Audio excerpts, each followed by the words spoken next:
Alright guys, these are my Chevy Bowtie heads. I picked these up in the early 90s. I ran them on the Chevelle. They ran really well. They were 202.16s. They had back cuts on both valves. The exhaust valve that's in there now, I think, is one of the exhaust valves I used to run on these heads. Oh, I can't even get it out. The guides are really tight on these. I think I did... At some point, I took these off the Chevelle. And I think I redid the bronze wall guides and I made them a little tight. So that's okay. I'd rather have them tight than loose because now I can fix them. And I can fix the valve job, which is pretty horrendous. Hold on. Okay, you can see I had a back cut on that. I'm not really a fan of back cuts at this point. But it'll be interesting to test it. It also had... It's got a radius face on it. Okay. Let's take a look under that intake valve. Okay, I should mention this is not one of the Chevelle original intake valves. This is actually one of the old work truck original intake valves. It's a 2055, ceramic coated if you could tell, and it does have a back cut on it. I ran these on the throttle body injection heads. Yeah, they still have ceramic coating on them, and they had years and years worth of work, running time on them. Alright, it's tough to see because it did have a decent amount of coke on the back of that valve, and I wasn't going to do anything but give it a quick wire brush. So, like I said, these valves have lots of miles on them. But as far as our liquid flow on the Bowtie, now these chambers and stuff are pretty similar to what I ran back in the 90s. Like I said, I know I changed these from 202 to 2055 at some point, but it was still probably 90s. You can see by the valve job.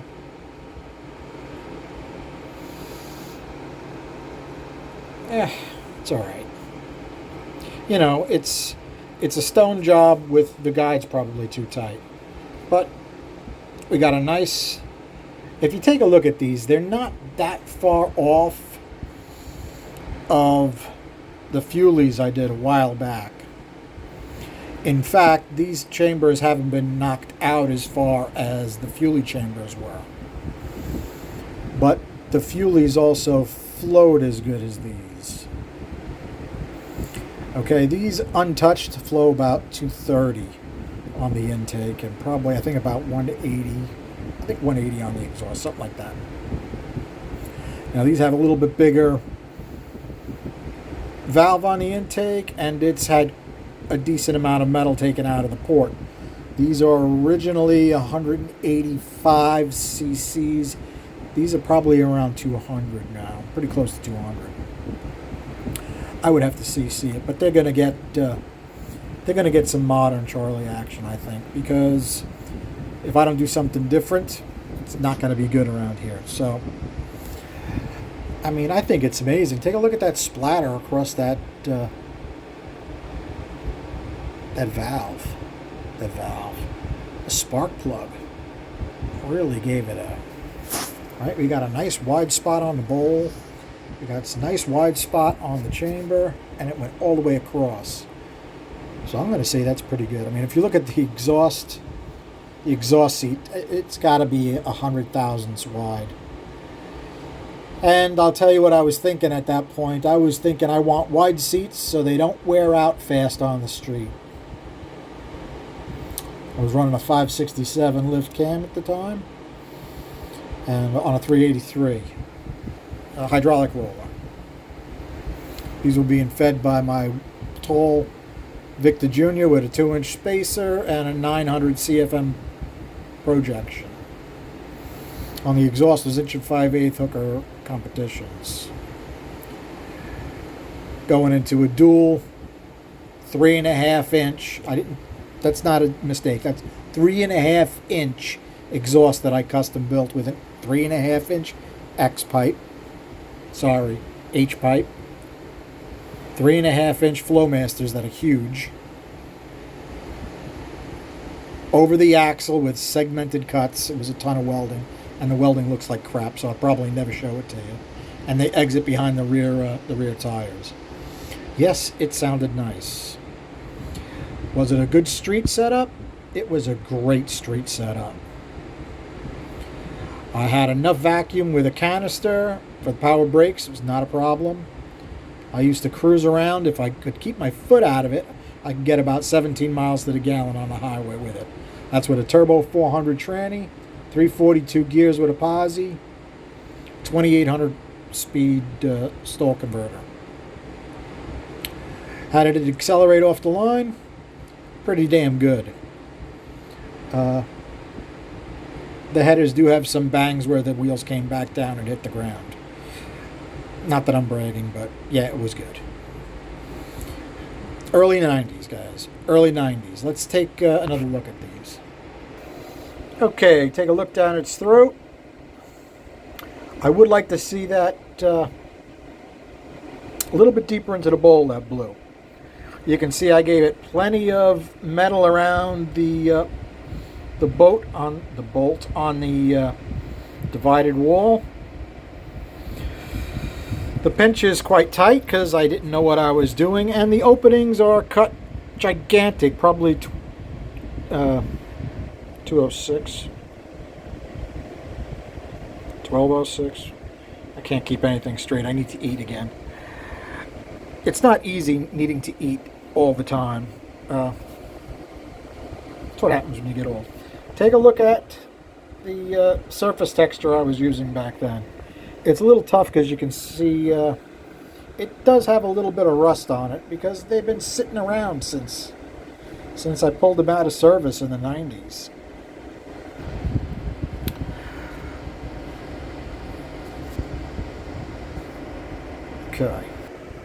Okay, a little tough to light and give you guys a look at it, but that is a really fine finish with a sanding roll, and it goes right up to the valve seat. The short side radius is really tall and probably not laid back at all from the original casting. Okay, and you'll see on the flow numbers what that's causing, and we're definitely going to do some work to that short side radius. Okay, the exhaust looked pretty good except for the horrible valve job, but I did a decent job shaping it. It was cartridge rolled because that's how I used to do my exhausts. I was actually dreaming last night because my brain does that. Even when I'm unconscious, I do crazy stuff in my head. And I was trying to figure out on an exhaust whether you're better off with my burr finish, which I like to do, or polishing it. And I was thinking of heat absorption and the literally having, flames going through the exhaust port while you're running. Depending upon how much overlap you have and how much extra fuel is going out the exhaust, it'll literally be burning and expanding in the port, right?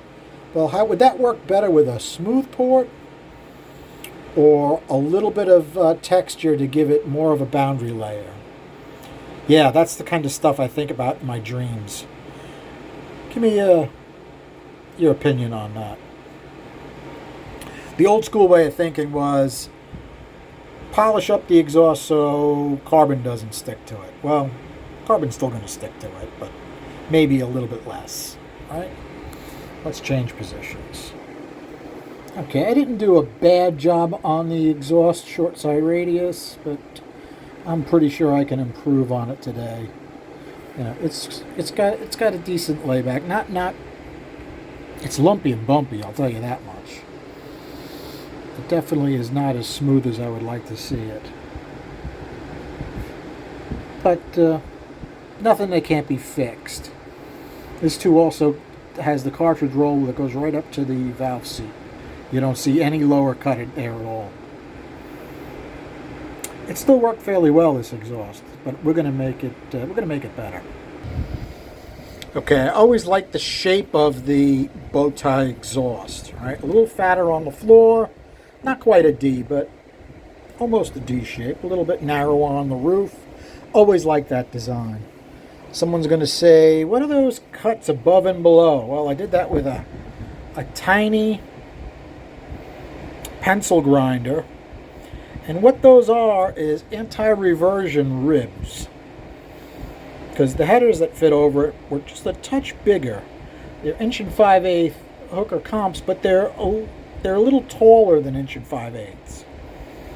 And I found out the way they fit, and I'm like, you know what? I'm going to put these little anti-reversion cuts in there. Try to keep the exhaust flowing out instead of flowing back, because I knew I had a decent sized cam. The cam was 230 at 50. I had 1.6 rockers on it, so it lifted 0.567. It was on a 110 lobe center. For a 383, that's pretty darn close to what it should be.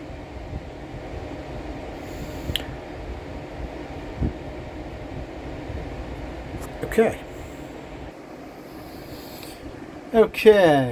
Chevelle bow ties, 2055s with a back cut, 1.6 with a back cut. Doesn't really look bad. I mean, at 300, you got 206 and change. After I do my work to the short side radius, it'll be tough for me to keep it that high. But we'll do better as it goes on. The best I could get out of these was 280.6. I think last time I flowed them, which was several years ago, and it may not have been the exact port, it came out 282. So I'm pretty happy with that, considering it was 84 degrees when I started this test. So it was hot in the garage. Now, at 567 lift, the flow went down. So what do you think is happening at that point? Let you guys cook on that. You can talk to me on the comments about that. I'm sorry about the fan noise, but gotta have it on at this point. Take a look at our swirl curve. It's really not bad. Right around where we want to be. Between 2000 and 1679. It's just about right. Now, is that going to change after I do some porting action? You bet that it is. Okay, now, exhaust. Not bad. I mean, at 0.35, we're at 173. 183 is about what I think these put out stock. And I'm getting that at 400, right? Right about where we're going to fly at 0.567. 197.7. You put an 1 5/8 pipe on it, it goes to 204.2. Really not bad the way it is, and considering it's got 100 thousandths thick valve seat. Valve seats are at 45 degrees now. I've been thinking about changing that. Whether I go DV's way or I go the opposite direction. I'm not sure how I'm going to go with them yet. You can give me a little input on that. Now these I measured at 500 lift because that was at 280. And 600 it went down. So I wanted the faster air. Okay, notice how fast the pinch is, right? Up top, 300 and change. The roof of the bowl, slow. Right? Because it's all going around the short side radius. This is before the short side radius loses it. Look how fast it is, 400 and change. So after I modify the short side radius and give it some area in some spots and change the layback, it's going to change how it flows around here. And I'm also going to work on the back of this bowl. As far as the exhaust, it's really not bad, right? 300, 331. A little fast over here. A little slow over here. 300, not bad. Not totally dead in the center. A little fast over here. So, gives me something to work on, because I need a break from the other two projects right now. And this also goes back to the W2 project where I pulled out the trick flow iron heads. And someone said, bring out the bow ties. Well, the trick flows were 300 and I'm going to say 311. I don't know exactly what number they were. But they were over 300. The W2s are over 300. The bow ties are 280. Going to work on that. Alright guys. Thanks for hanging out. Have a good night.